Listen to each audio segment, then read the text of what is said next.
हरियाणा के अपने इस चुनावी सफर में हमारा सफर पहुंचा है सिरसा। और बता दूं आपको कि Sirsa one of the hottest seat है 90 विधानसभा हलकों में। सिरसा को सबसे हॉटेस्ट सीट कहा जा रहा है क्योंकि यहाँ काफी कड़ा मुकाबला है और यही वो एक सीट है जहां से बीजेपी प्रत्याशी ने अपना नामांकन भी वापस ले लिया था। तो सिरसा को काफी हॉट सीट कहा जा रहा है। यहाँ के राजनीतिक समीकरण क्या है, मुद्दे क्या हैं, तो चाय के कप की चुस्कियों के साथ हम इस राजनीतिक चर्चा को आगे बढ़ाएंगे। अच्छा, यहाँ किस तरह का राजनीति का माहौल? पूरा जोश में है इस वक्त। हाँ। और दोनों पार्टी बराबर के हैं, लगभग फुल कंपटीशन है। हाँ। तो लोग किन मुद्दों पर वोट दे रहे हैं? मेन मुद्दा यही है शहर का, क्योंकि लोकल एमएलए की इलेक्शन है, इसमें शहर का विकास चाहता है एक आदमी। हाँ। क्या नाम है आपका? प्रमोद कुमार। प्रमोद जी, क्या करते हैं? बिजनेस है, प्रिंटिंग प्रेस है। अच्छा, किन मुद्दों पे लोग वोट कर रहे हैं सिरसा के? सिरसा में तो पूरी गलियों के निर्माण, सड़कों के निर्माण, बारिश के पानी का बहुत ज्यादा ठहराव है यहाँ, उसके निकासी, पानी के पीने की व्यवस्था। हाँ। ये 3-4 मुद्दे हैं मेन, तो मुख्य तो हाँ। इसी पे वोट डालने जा रहे हैं। युवा हैं कुछ हमारे साथ, इनसे भी हम बात करेंगे। चाय उबल रही है, इसी तरह से राजनीतिक चर्चा भी यहाँ पर उबल रही है। क्या नाम है आपका? रजत नाम है मेरा। रजत, युवा क्या सोच रहे हैं? युवा बदलाव चाहता है जी, क्योंकि इस सरकार में, पहले वाली सरकार में कोई भी काम नहीं हुआ। देखा जाए तो किसी भी लेवल पे काम नहीं हुआ, हरियाणा में कहीं भी काम नहीं हुआ, ठीक है। और सिरसा में तो बिल्कुल भी काम नहीं हुआ। 5 साल से हमारा एमएलए यहाँ भी नहीं है, तो काम क्या होगा? तो लोग बदलाव चाहते हैं। अच्छा, गुड़ डाल के चाय बना रहे हैं यहाँ पे आप। चलिए, लेकिन इस गुड़ की जो मिठास है वो यहाँ राजनीतिक चर्चा में मिठास बनी रहेगी। अच्छा, आपके पास कितने लोग आते हैं, कितनी चर्चा करते हैं यहाँ? सुबह तो देखो जी, सुबह भीड़ होती है और शाम को भी, जब भी बैठते हैं चर्चा होती है। हाँ जी। कालू चाय वाले हैं, चाय सबको पिलाते हैं, राजनीतिक चर्चा भी करवाते हैं, सुनते भी हैं, लेकिन बोलने से गुरेज जरूर करते हैं। क्या नाम है आपका? मेरा नाम जी गौरव शर्मा है। और क्या मुद्दे हैं यहाँ पर, किन मुद्दों पर सिरसा की जनता वोट करेगी? देखो जी, सोच 2 तरह की होती है। मैं विधानसभा के इलेक्शनों को 2 तरीके से देखता हूँ कि कल को यहाँ से चुनकर राज्यसभा में कौन जाएगा, जब यहाँ से जब विधानसभा का जिसकी स्ट्रोंग होगी, राज्यसभा किसकी स्ट्रोंग होगी। और दूसरा मुद्दा लोकल मुद्दे। तो लोकल मुद्दे में अगर मैं देखूं, कोई कहता काम नहीं हुआ, आज से हफ्ता पहले मैं भी यही सोचता था, लेकिन मेरे हाथ में किसी में सेवा पत्र की किताब लग गई। उस सेवा पत्र के अंदर हर वार्ड का कितने रुपए में क्या हुआ क्रॉस चेक किया जा सकता है। मतलब कि एक एक गली का बनने का एक्चुअल में क्या है कि जो विकास है ना, वो मिड में है। ये नहीं कह सकते जैसे कोई सीवरेज का काम शुरू हो गया, वो 70 हो गया, 30% कंप्लीट है, तो लोग 30% को देख रहे हैं, 70% को नहीं देख रहे। इसके लिए कम से कम अभी 5 साल की और आवश्यकता है कि ये काम कंप्लीट हो। अगर जो अभी मौजूदा हमारे विधायक थे, अगर वो रहते हैं तो अगले 5 साल में शायद वो काम भी कंप्लीट हो जाएगा। लेकिन ये अजीब नहीं लगता कि 5 साल कम पड़ जाते हैं काम करने के लिए और फिर कह दिया जाता है कि हमें 5 साल और दीजिए, अभी तो हम पुराने ही गड्ढे बढ़ रहे थे। ये थोड़ा अजीब नहीं लगता? 5 साल क्या कम है जो जनता ने आपको दिए? मैम, जीवन के क्या 5 साल के अंदर हम पूरी पूंजी कमा लेते हैं? पूरी उम्र लगे रहते हैं ना। देश में तो 1947 से सरकारें लगी हुई हैं।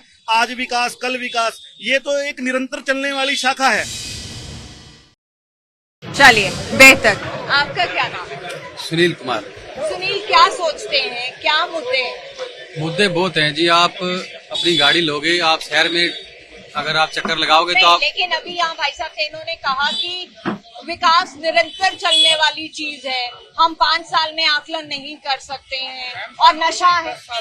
हाँ जी, 10 साल हो गए मैम, 5 साल नहीं है, 10 साल। 10 साल में सारे शहर में पानी भरता है।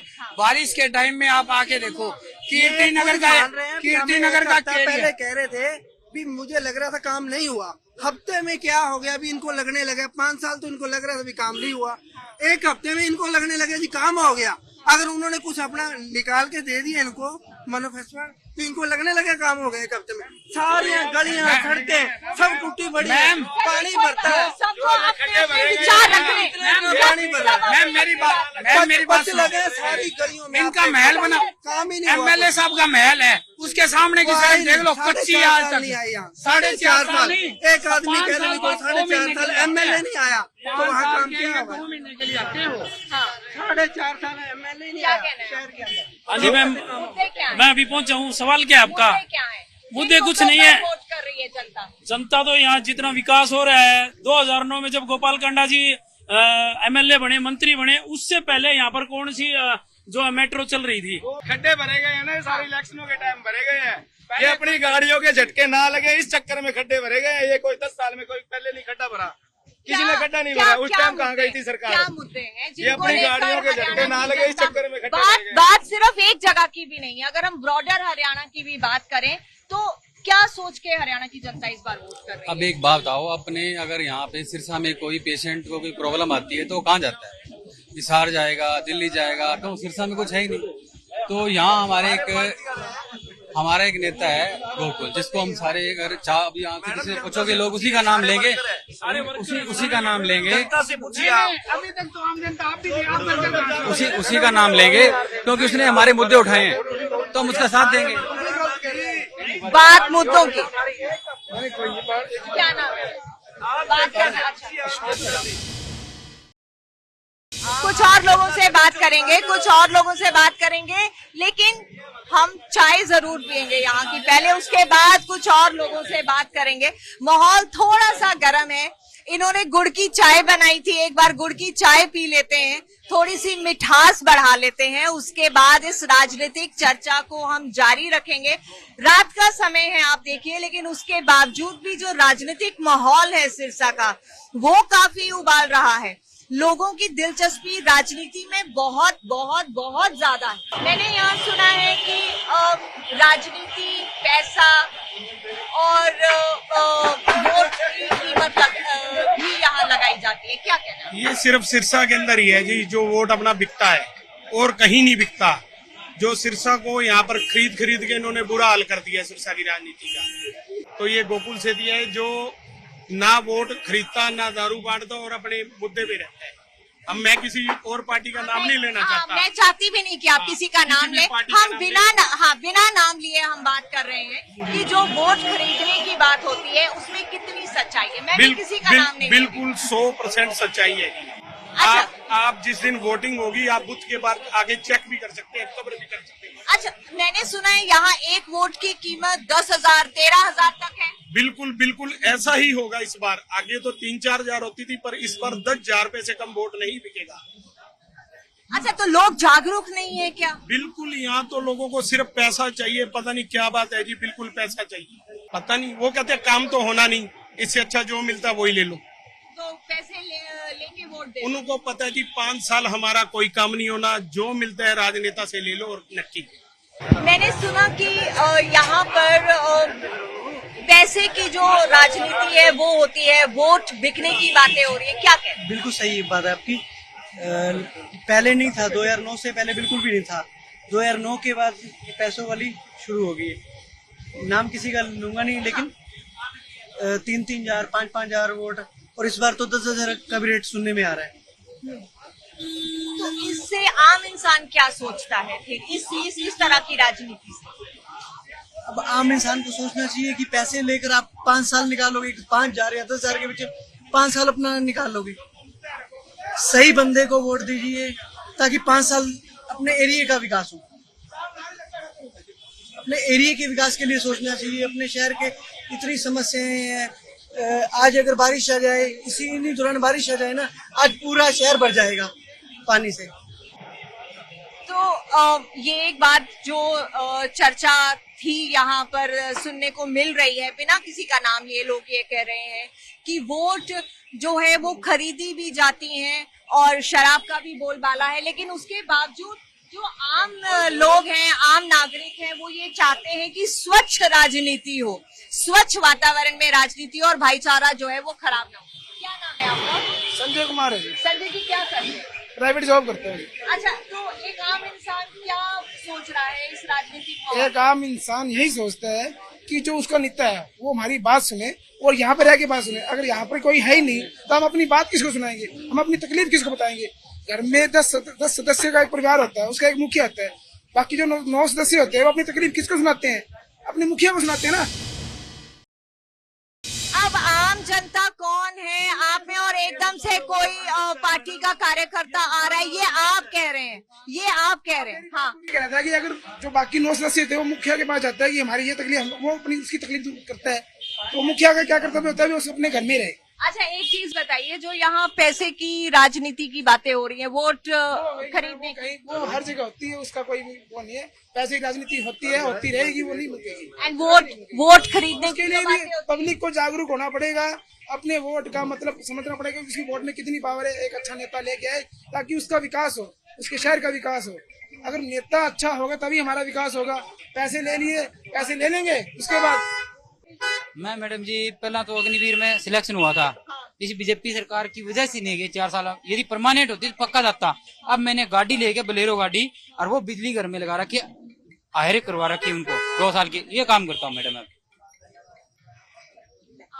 भावुक हो रहे हैं आप, आइए इधर। भावुक की बात नहीं मैडम, हाँ। जो बंदा आप सपना था ना मैडम, भावुक की बात नहीं, जो सपना था ना इस सरकार ने तोड़ा है युवाओं का। अग्निवीर में सिलेक्शन भी हुआ है और बीच में छोड़ रखी है मैंने, सिलेक्शन हो गया था मेरा अच्छे से। ये चीज है, आपकी भावनाओं को हाँ। समझ रही हूँ, थोड़ा निशब्द हूँ क्योंकि आपकी जो दर्द है ना दिल का, वो आपकी आंखों से बयां हो रहा है। तो और मैं मैडम समझ सकती एक हूँ बताऊं, नौजवान। उसके बाद मैंने डोंकी भी लगाई अमेरिका की, और मैक्सिको से वापस भी आया वो, इसे बीजेपी सरकार की वजह से। वैसे जो सरकार सारी ऐसी है, आजकल कोई किसी का नहीं देखता, सरकार अपना मतलब निकालती है, किसी को कोई जरूरत नहीं है। तो डोंकी लगाने के लिए आप मजबूर हो गए? यस मैम, होना ही पड़ेगा। यहाँ काम ही नहीं है युवा के लिए, कोई भी बंदा पूछ ले युवा होगा तो यहाँ। और कितना मुश्किल था मैक्सिको तक पहुँचना? मुश्किल था मैडम, जितने भी कंट्रियां गया, बॉर्डर निकले। हाँ। और तकलीफ भी हाँ, झेली। और 44 लाख रुपए भी खराब हुए मेरे, वो भी देखो। सरकार सारी ऐसी है मैडम, कोई किसी का नहीं सोचता। कर्जा लेके गए? कर्जा ही ले 20-25 लाख का कर्जा, कुछ पैसे घर पे दे करके गए थे। यही था सिस्टम। कोई नहीं है मैम यहाँ, कोई किसी की नहीं सुनता, सारे ऐसी है, मतबली है ये सरकार, कुछ भी हो। इतना ही कहना चाहेंगे मैडम, बस यही है। आपने क्या नाम था आपका? मेरा सुनील कुमार है मैडम। सुनील ने इतना कह के भी शायद इतना कुछ कह दिया है कि मेरे पास भी बहुत सारे शब्द नहीं है कुछ कहने के लिए, क्योंकि कई बार इंसान की भावनाएं बहुत कुछ बयां कर देती हैं। तो इन्होंने अपने दिल का दर्द रखा है। तो अभी आप क्या सोच के वोट कर रहे हो सुनील? हालांकि बड़ी तकलीफ हो रही है मुझे ये पूछते हुए। सही बता दूं ना, मेरा मन नहीं है वोट देने का बिल्कुल भी, मैं किसी को ना दूं ये। और मेरा तो ये मतलब है भाई, यहाँ इस देश में मैंने अभी फाइल लगवा रखी है मैडम, बाहर ही जाने की सोच रखा हूँ, पक्का यही है। इंडिया में तो जॉब करनी नहीं है मेरे को बस। इतना सब सहने के हाँ, बाद भी जाना है बाहर, डोंकी लगवाने के बाद भी, बस। और अपनी जिंदगी को जोखिम में डाल लेंगे, क्या दिक्कत है फिर? और माँ भैया बाप, मैम देखो, जो सपना था, अब आपका कोई चीज का सपना है वो आपका पूरा हो जाए, और 4 साल की एकदम हो जाए, ऊपर से कितना वो टूटता है दिल लगेगा, वो देखो ना आप कैसे। सपनों और ख्वाहिशों के बीच में आके कहीं ना कहीं राजनीति ठहर गई है, लेकिन बेहद मुश्किल है इस सफर को पार करना। बहुत कुछ कहना बहुत मुश्किल है इस वक्त जो यहाँ पर माहौल है। और जो सुनील की बातें मैं सुन रही हूँ, तो पेरेंट्स का क्या कहना है सुनील? आपके जैसे और भी बहुत सारे लड़के हुए, उन्होंने तो यही बात बोली है मैम, तेरा मर्जी तो करे। इस फादर साहब ने यही बोला, 4 साल वाली में नहीं जाना। एक बताओ मैडम, 4 साल में क्या मिलेगा बंदे को? 11 लाख रुपए लेके आगे, दुकान नहीं डलती आजकल, यहाँ पे दुकान नहीं डलती, बाजार में जगह नहीं मिलती। 11 लाख देते हैं, हो गया चल भाई, बाद में कुछ मिलता नहीं, कोई होता नहीं। तो अब आपको किसी से कोई उम्मीद नहीं है राजनीति से? है ही नहीं, राजनीति है मैं मानता ही नहीं, मतबली है सर, बस इतनी बात है। चलिए सुनील, मैं आपसे यही कहूंगी कि थोड़ा सा अपने आप को कायम रखिए, हाँ सही रखिए। आपके अंदर हौसला भी है और वो दिख भी रहा है कि आप हालातों से लड़ रहे हो और लड़के आगे बढ़ रहे हो, लेकिन हिम्मत नहीं छोड़नी है। और हाँ, हाथ जोड़ रखे, काम तो लग रहे हैं मैडम, अपनी खुद की काम लग रहे हैं, गाड़ी ले रखी है, लगा रखी है, चला रहे हैं बस, ठीक है। लेकिन मैं एडवाइस नहीं करूंगी कि आप डोंकी के थ्रू अब्रॉड जाएंगे। हाँ, लेकिन उसके बावजूद एक बहुत बड़ा सवाल यहाँ सुनील की बातों ने खड़ा कर दिया है कि बेरोजगारी, नौकरियां एक बहुत बड़ा मुद्दा है, और डोंकी लगा के बाहर जाना और अपने जान को जोखिम में डालना, नशा, ये एक बहुत बड़ा मुद्दा है। तो यकीनन जिन लोगों का विश्वास राजनीति से या वोट करने से उठ रहा है, ऐसे लोगों को, ऐसे नौजवानों के लिए अब वक्त आ गया है, नेताओं को सोचने की जरूरत है। तभी शायद सही मायने में जो सच्ची स्वच्छ राजनीति है वो कहीं सार्थक होती नजर आएगी। अदरवाइज जो माहौल हम देख रहे हैं कि हर हॉटेस्ट सीट पे जाके हम बात करते हैं कि मुकाबला टक्कर का है, उसके बीच में कहीं सपने दम तोड़ रहे हैं, कहीं ख्वाहिशें आम लोगों की दम तोड़ रही हैं। ये बड़े अहम मुद्दे हैं। विकास अपनी जगह है, लेकिन अगर नौजवान, उसकी ख्वाहिशें, उसकी उम्मीदें, उसके सपने टूट रहे हैं, तो शायद ये बहुत इंपॉर्टेंट है कि सोचा जाए, क्योंकि देश को अगर सही दिशा देनी है तो वो इन नौजवानों ने ही देनी है। फिलहाल सिरसा से इस रिपोर्ट में इतना है।